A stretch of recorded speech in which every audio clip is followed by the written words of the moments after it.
What's up everyone, and welcome back to Passport Stamp. And on today's episode, we're gonna be talking about Colombian lessons of Colombia. So far I've been here back for 2 weeks. Even though I traveled here multiple times, it's different now that I'm living here. But here at Passport Stamp, we talk about international traveling and living abroad. So hit the subscribe button and join the Passport Stamp family. I appreciate everybody for joining me today. I appreciate you guys always coming in as the Passport Stamp family. I really don't take none of you guys for granted. But basically, like I told you guys on this episode, I'm gonna be going over some lessons, some Colombian lessons, some lessons I've learned. And even though I've been traveling here for over a certain amount of time, I've been here numerous times to different cities, you still can always keep your mind and your mental open to learning different things. Message! Some of these things I kind of knew already, but to see them with my own two eyes, it just confirmed everything. So let's get started.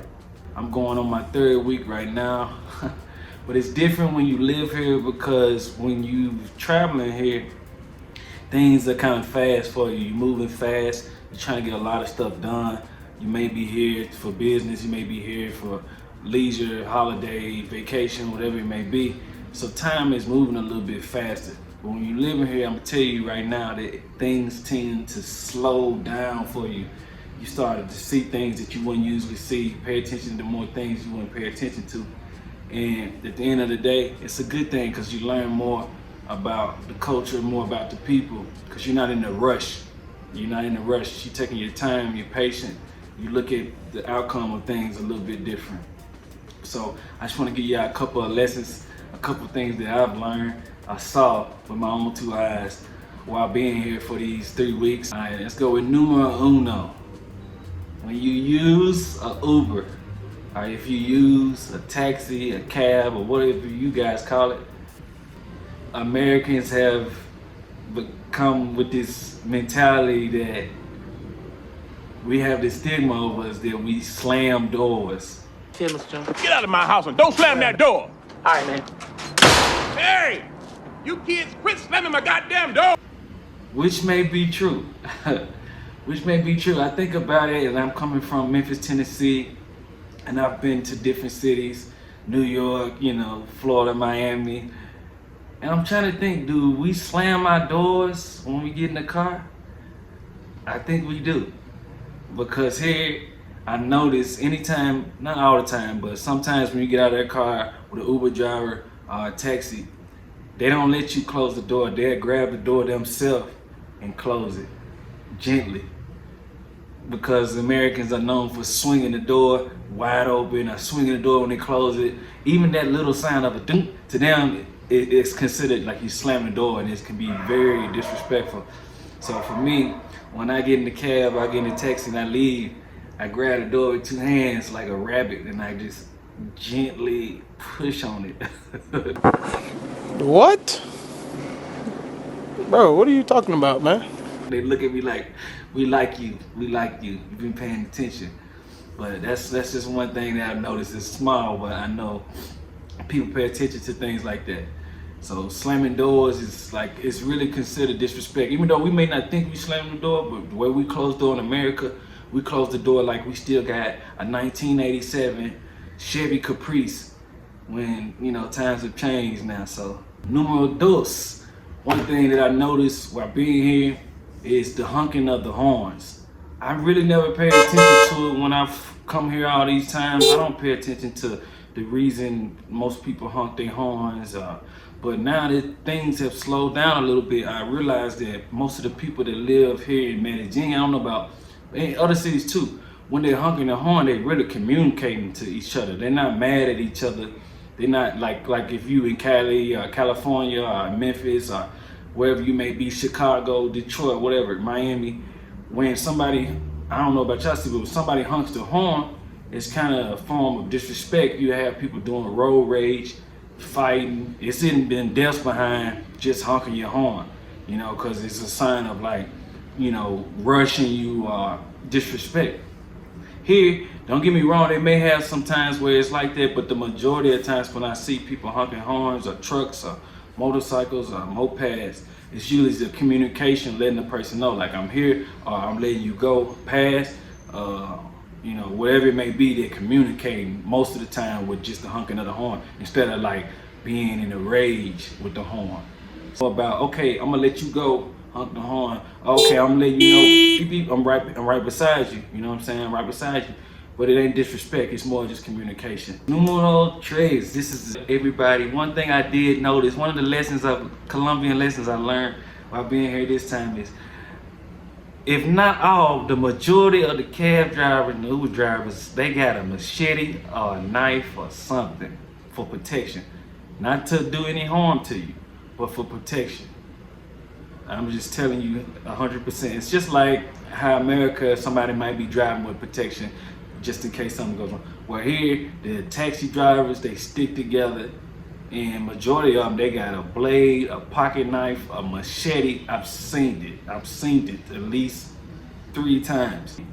So I'm telling you guys, man, if you come down here, you may have an issue with a taxi driver. If your Spanish is not the best, and you feel like somebody's trying to get over on you, where try to remain patient, try to remain, you know, level-minded, and do your best to try to communicate with this person and let them know how you feeling, like you feel like this ain't right. But at the end of the day, you don't have to go out of the way and like try to get violent, because it ain't worth it. Number one, you're in a different country. Number two, most of the cab drivers, man, they is not playing, man. They stick together.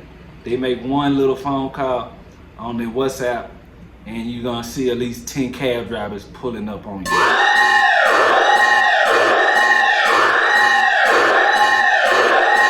And all of them gonna come out with machetes and blades. So it's just not worth it, man. Keep all that tough act, keep that tough stuff in the States. Keep that tough act wherever you coming from, keep it where you at. The only time you need to be in a situation, like if you feel like you're threatened, and you feel like you can take care of yourself and handle your business, then that's on you. That's your decision to make. But as far as coming down here without no patience and no courtesy, you know, try to leave it at home. Majority of people here are just kind-hearted people trying to work a 9 to 5. They're not trying to get over on you or take advantage of you or do anything in spite. They already appreciate the fact that you coming to visit their country.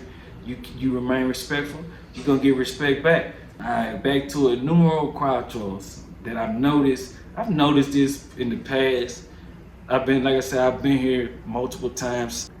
I've noticed this before, but I noticed it more this time. Maybe because my time has slowed down, because I'm not in a rush to do everything. But I noticed like the Colombian people are real.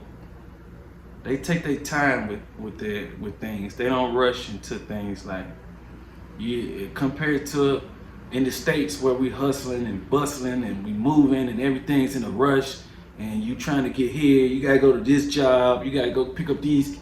If you got kids, you gotta go pick up these kids, and you gotta go to church, you gotta do all this. Everything's like move, boom, boom, boom, boom, boom, boom, boom, boom, boom, boom, boom.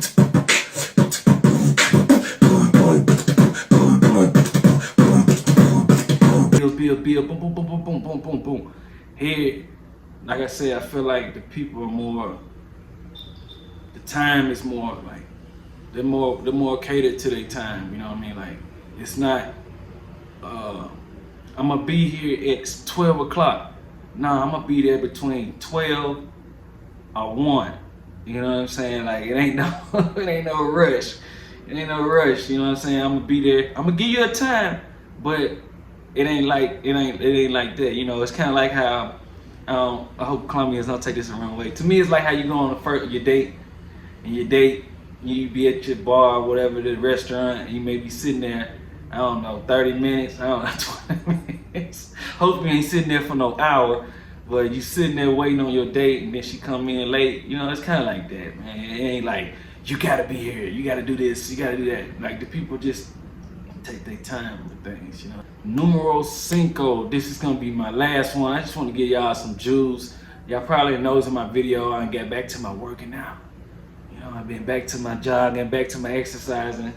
Here, and everybody works out on Sundays. They work out every day. You see old people, young people, women, males, whatever it may be. It's a healthy country.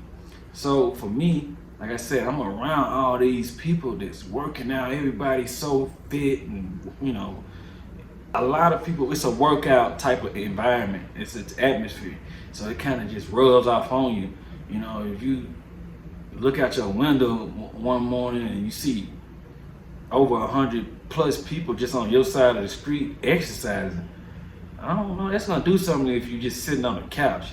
So I'm gonna say, yeah, I have got kind of back into active, get back kind of fit, trying to get my health. Health is wealth. So let's just go on and get to it. There's no reason to just put it on the back burner. Let's just do it. I ain't finna complain about it, but take baby steps. I'm gonna say that, take baby steps. Take baby steps. But nonetheless, I appreciate you guys for showing up. I appreciate you guys for always supporting me, from the small things to the big things, man. I appreciate it because it comes from, what I'm doing comes from the heart. I hope I'm helping somebody or doing something productive or motivating somebody. But you guys motivate me by saying your kind things, the mean things. I take them all. It don't bother me. I take the good and the bad. So all the all the information you guys want to give me, even to my trolls, I love y'all too. You know what I'm saying? That's why I don't block y'all. I just keep y'all around. I want y'all to see the growth. But nonetheless, here at Passport Stamp, we never like to forget your passport stamp for the day are definitely gonna be your memories for tomorrow. Peace.